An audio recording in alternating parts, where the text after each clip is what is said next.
ชาติพันธุ์รวมใจรักษามัคคี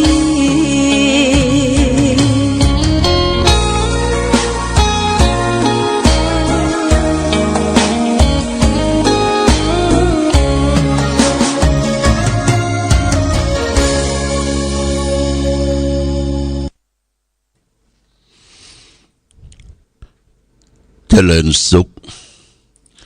ศรัทธาสาธุชนญาติโยมท่านพุทธบริษัททั้งหลายวันนี้รายการธรรมประทีปส่องต่างได้มามาพบญาติโยมท่านสาธุชนทั้งหลายแห่งครั้งหนึ่งวันนี้เป็นวันจันทร์ที่15 เดือนมกราคมพุทธศักราช2567ตรงกับเดือน2ใต้เดือน4เหนือขึ้น5ค่ำญาติโยมวันนี้เป็นวันสิทธิโชควันดีเหมาะแก่การทำบุญสุนทานมังคละมงคลกินแขกแต่งงานขึ้นบ้านใหม่วันนี้ก็วันจันทร์นะเขาก็เริ่มทำการทำงานหลังจากได้หยุดยาวกันมาในช่วงวันเด็กแห่งชาติวันที่13นี่วันเสาร์อาทิตย์ญาติโยมท่านสาธุชนทั้งหลายก็พาลูกพาหลานไปเอี่ยวเปิดหูเปิดตา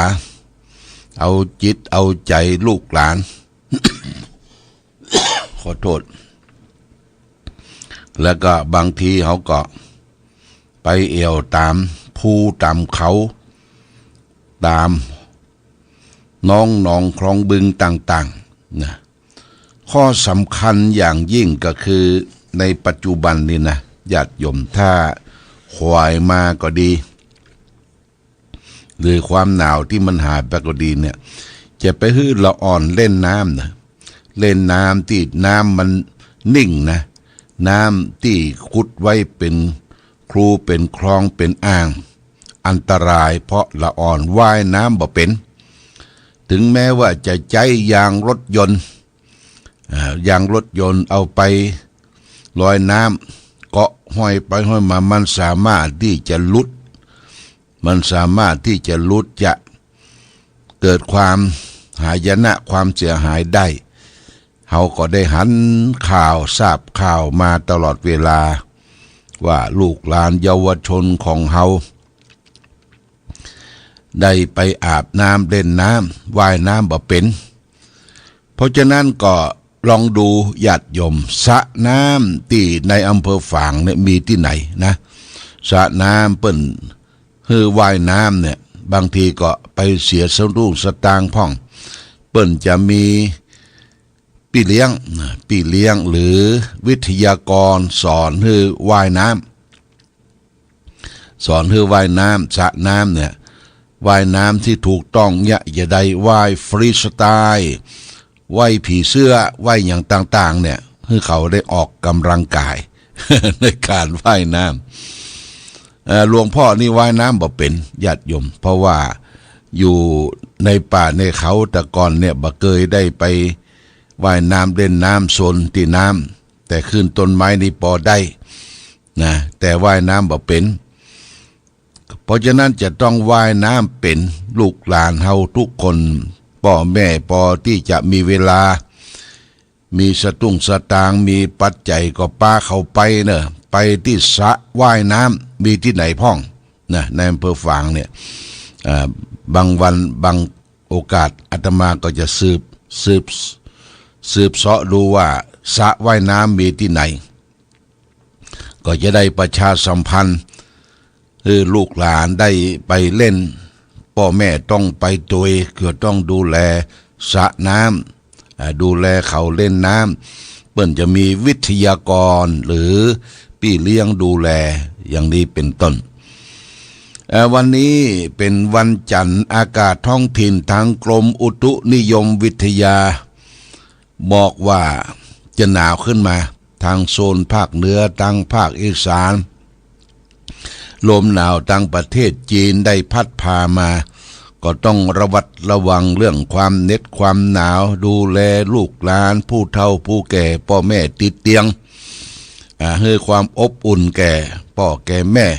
แก่ลูกหลานเด็กๆที่ไร้เดียงสาอู้ภาษาคนยังบ่จ้างเตื้อเฮาก็ช่วยดูแลพ่อกอยนะตัวเฮาก็เหมือนกันญาติโยมต้องใส่เสื้อผ้าให้อุ่นๆไว้จะไปใส่เสื้อตังไหนนักใส่เสื้อตังไหนนักก็คือว่าไปดื่มสุราคือมันฮ้อนตังใน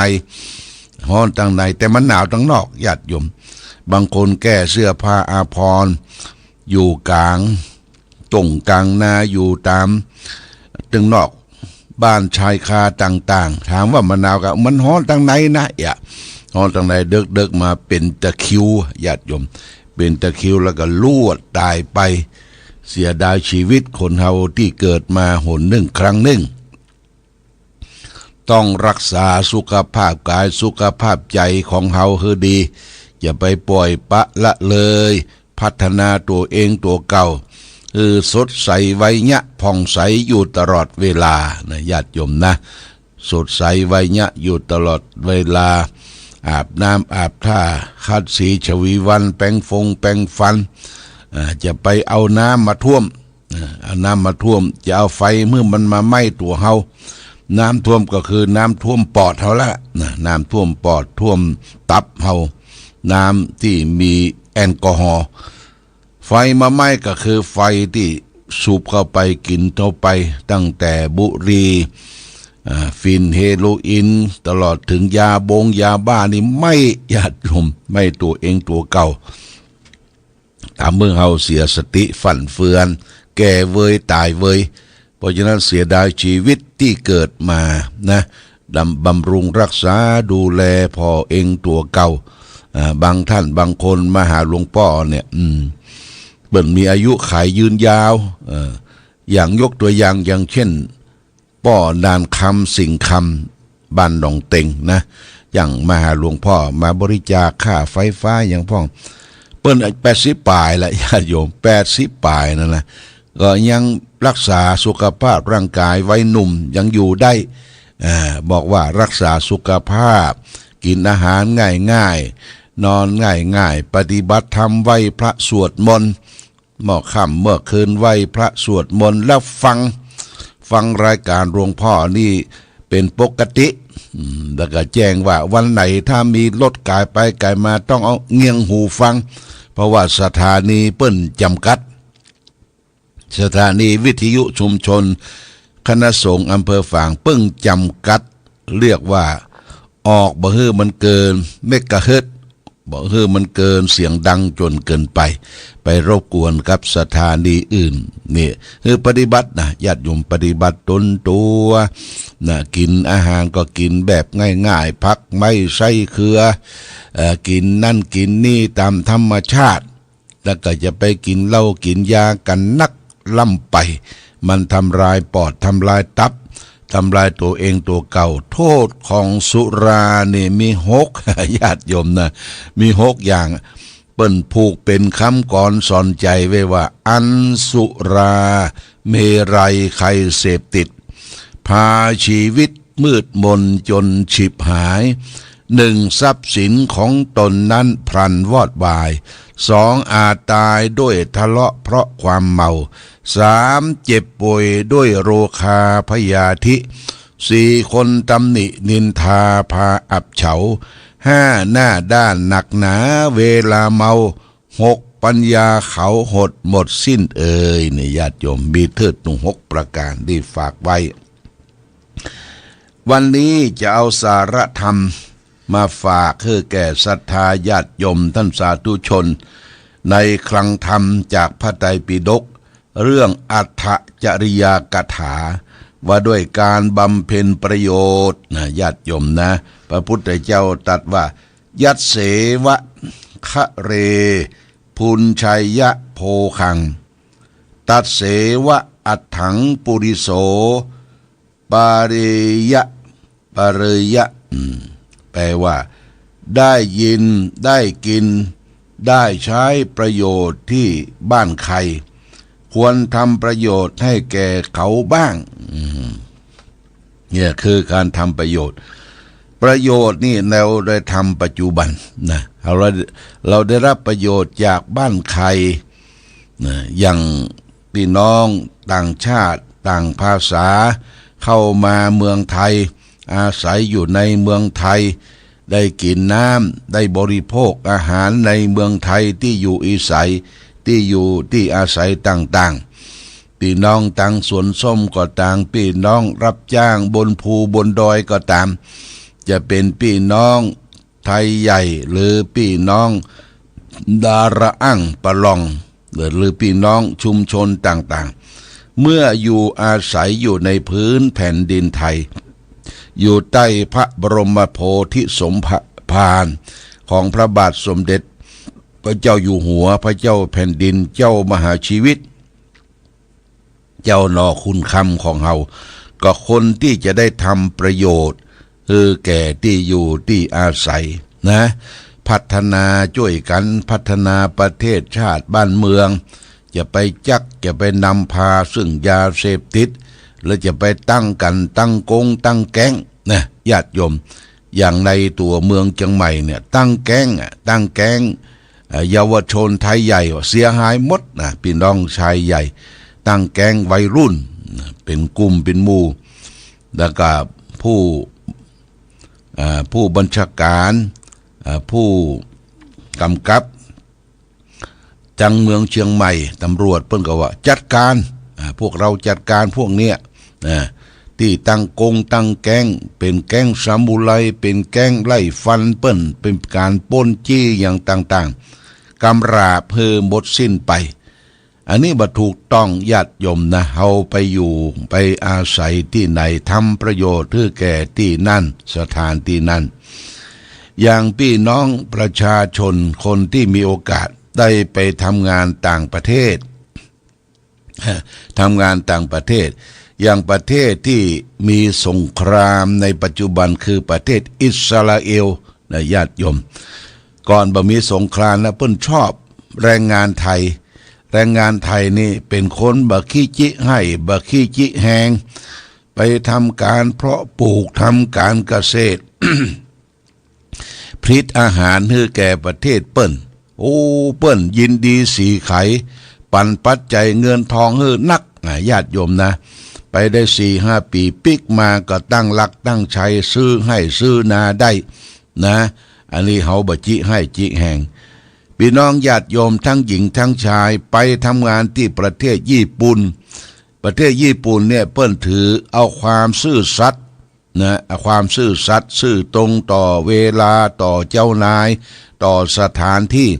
เปิ้นก็ชอบเจ้านายก็นิยมชมชอบจะเป็นแม่บ้านก็ตามจะเป็นคนที่ทำงานเป็นลูกน้องป้องปายในห้างร้านในห้องอาหารเนี่ยถ้ามีความซื่อสัตย์ขยันหมั่นเพียรเนี่ยเจ้านายเปิ้นชอบถึงแม้ว่าจะเป็นคนต่างชาติต่างภาษาความซื่อสัตย์ดีใจได้ทุกที่ทุกแห่งทุกหนนะเนี่ยญาติโยมแม้แต่ลูกน้องป้องปายของเฮาที่มาอยู่บ้านอยู่จองอยู่สวนทำการทำงานเฮาคนไหนบ่จิให้จิแหงทำการทำงานด้วยความซื่อสัตย์สุจริตเจ้านายเพิ่นชอบยังบัดใจชอบได้ยังปั่นซื้อรถเครื่องซื้อรถยนต์ขับขี่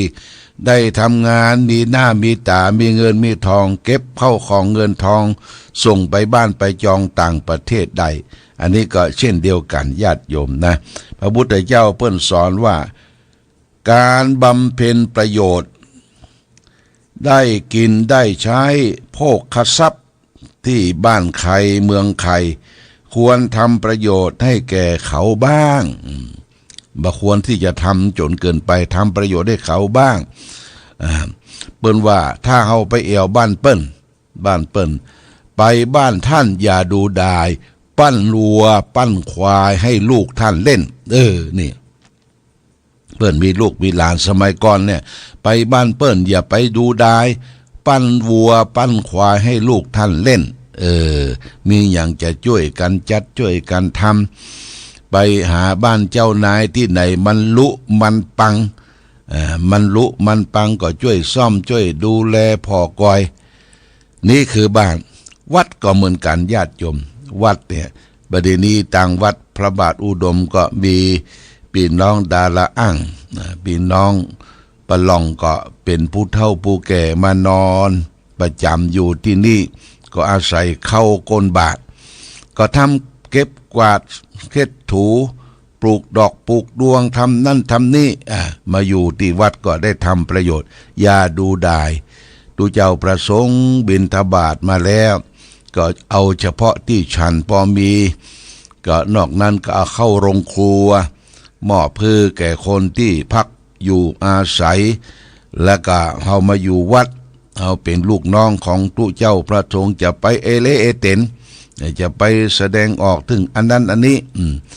คำทำประโยชน์เพื่อแก่ตังวัดตังวาหลวงพ่อไปเทศที่ไหนนะญาติโยมเทศที่ไหนปัจจุบันเปิ้นทำกันเทศก็คือมีเปาะมีสาใส่ผักไม่ใส่เครือของกินของว่าข้าวสารอาหารแห้งเตื้อหามสองตึงตึ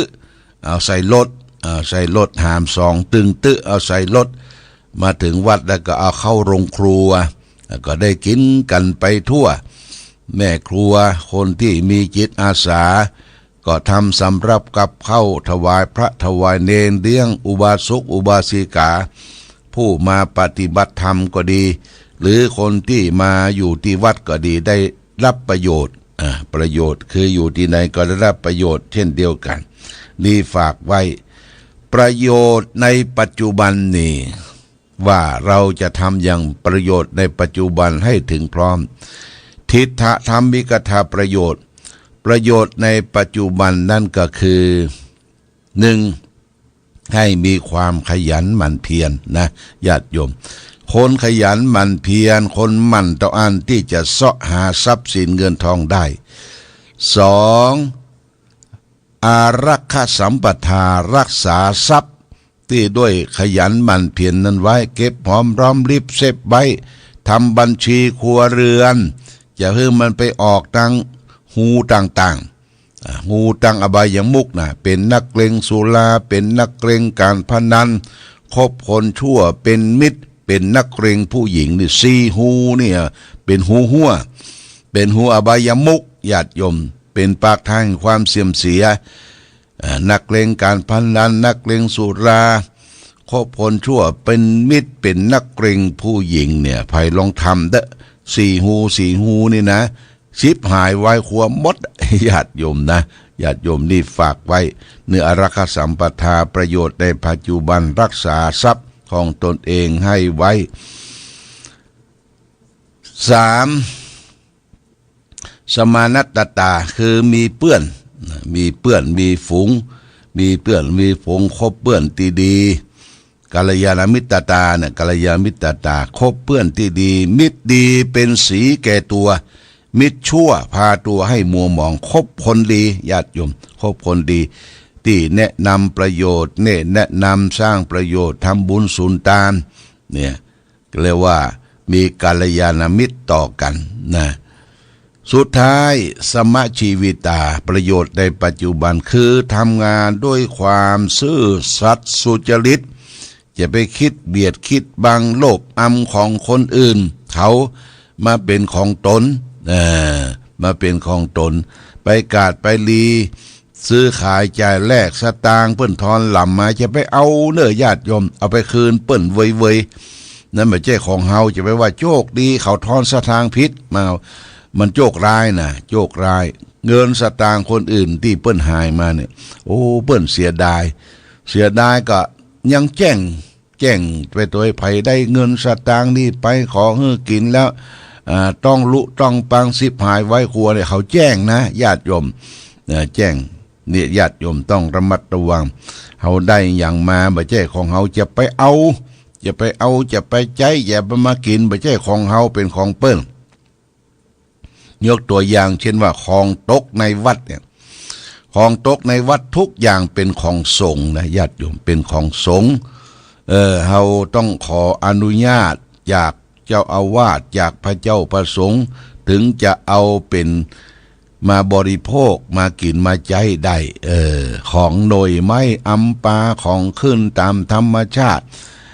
เป็นผลหมากรากไม้ว่าขอน้อยเน้อท่านเจ้าขออันนั้นน้อยนี้น้อยถ้าถืออภิสิทธิ์ไปเอาบได้อำนาจจากสงฆ์ของตกอยู่ในวัดในวานี่เป็นของสงฆ์หมดของสงฆ์ของวัดหมดต้องขออนุญาตป่งปันนะญาติโยมเวลากินข้าวกินอาหารเสร็จแล้วทูเจ้าพระสงฆ์เปิ้นจะบอกว่าญาติโยมเป็นลูกศิษย์เนอของกินของทานทั้งหลายทั้งปวงเนี่ยมอบหมายให้ญาติโยมนะอย่าได้เป็นโทษเป็นตาอย่าได้เป็นบาปเป็นกรรมนะของวัดของวาอนุญาตแล้วอนุญาตอุปโลกแล้วอุปโลกอนุญาตให้กินก็กินได้นะญาติโยมนี่คือสมชีวิตาเลี้ยงชีวิตของตนเองโดยทางที่ถูกที่ต้องที่ควรเมื่อประโยชน์เท่าดีพอมีกินมีอยู่ดำเนินชีวิตอย่างถูกต้องแล้วก็ต้องมองช็อตไปถึงประโยชน์ในภายภาคหน้า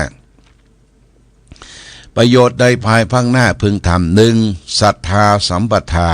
ถึงพร้อมด้วยศรัทธาความเชื่อความเลื่อมใสในพระรัตนตรัยพระพุทธประธรรมประสงค์นี่ข้อหนึ่งสองศีลสัมปทาโดยการรักษาศีลรักษากายวาจาของตนเองให้เรียบร้อยเป็นคนที่งามในเบื้องต้นท่ามกลางนะรักษาศีลเนี่ยมีเครื่องประดับอาภรณ์กายที่งามสามจาคะสัมปทาถึงพร้อมด้วยการบริจาคการช่วยเหลือเฟื่อฟายอนุเคราะห์สงเคราะห์ซึ่งกันและกันเราจะอยู่คนเดียวในโลกนี้บ่ได้ต้องเปิ้งปะอาศัยซึ่งกันและกันเนี่ยสี่ปัญญาสัมปทาถึงพร้อมด้วยปัญญาปัญญาแปลว่าความรอบรู้รู้ทุกสิ่งทุกอย่างนำมาใช้ในชีวิตประจำวัน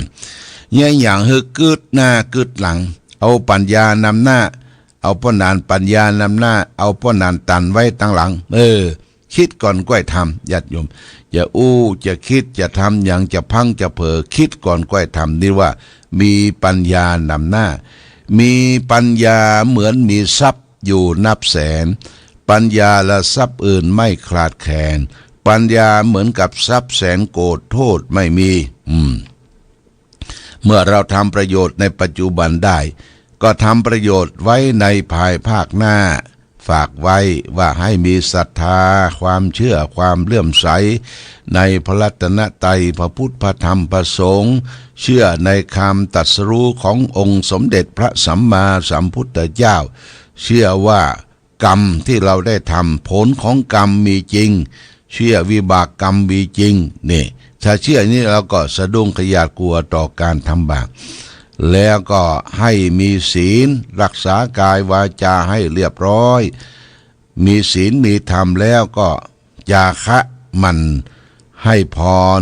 ช่วยเหลือเฟื่อฟายอนุเคราะห์สงเคราะห์แก่บรรพชิตและคนที่เป็นคฤหัสถ์ที่ด้อยโอกาสผู้เฒ่าผู้แก่คนไข้ติดเตียงคนยายกวานิพกคนขอคนห้อยเปี้ยเสียแขนนี่ได้ทำไปแล้วก็สุดท้ายนั้นก็คือให้มีปัญญาทุกอย่างทำอะไรให้มีปัญญาคิดก่อนแล้วก็ค่อยทำใช้ปัญญานำหน้าพิจารณาสิ่งนั้นสิ่งนี้เราก็จะได้ประโยชน์ทั้งปัจจุบันและประโยชน์ในภายภาคหน้าวันนี้ญาติโยมท่านสาธุชนได้มาพบกันในวันจันทร์ก็วันนี้ก็อยู่ที่วัดหลวงพ่อก็อยู่ที่วัดและจะมีญาติโยมเปิ้นมาทำบุญสุนทานมาเอี่ยวมาแหวงมาไหว้อนุสาวรีย์ครูบาเจ้าศรีวิจัยนสวรีพระเจ้าฝางพระนางสามถิวและแหมจุดหนึ่งก็จะไปทำบุญขึ้นบ้านใหม่หลังน้อยๆหลังใบใหญ่ก็คือทำบุญบ้านแม่ของตุปี้พัดที่บ้านแม่สาวในห้วยบ้านแม่สาวในห้วยหลวงพ่อไปหลวงพ่อเป็นผู้บังคับบัญชาเป็นผู้ดูแลอุปถัมภ์แต่ว่าก็อาราธนา พระพุทธรูปไปตั้งให้แล้วพร้อมโดยจ่อดอกไม้ธูปเทียนต่างๆไปแนะไปนำให้แล้วก็จะนิมนต์ตู้เจ้าพระสงฆ์ไปเจริญพระพุทธมนต์เนี่ย5 รูปสำหรับกับเขาก็ร่วมด้วยช่วยกันนะ